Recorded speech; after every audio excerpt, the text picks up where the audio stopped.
بسم اللہ الرحمن الرحیم۔ السلام علیکم ورحمۃ اللہ وبرکاتہ۔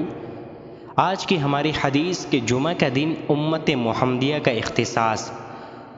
حضرت حذیفہ رضی اللہ تعالیٰ عنہ فرماتے ہیں کہ رسول اللہ صلی اللہ علیہ وسلم نے فرمایا، حدیث کا مفہوم ہے کہ اللہ تعالیٰ نے ہم سے پہلے والوں کو جمعہ کے دن سے محروم رکھا، چنانچہ یہودیوں کے لیے ہفتہ کا دن اور عیسائیوں کے لیے اتوار کا دن مقرر فرمایا، پھر اللہ تعالیٰ نے ہمیں لایا اور ہمیں جمعہ کا دن سے سرفراز فرمایا۔ یعنی جمعہ جو کہ سید الایام ہے، دنوں کا سردار ہے، اس کے اندر بہت سے فضائل ہیں اور یہ مسلمانوں کے لیے عید کا دن بھی ہے۔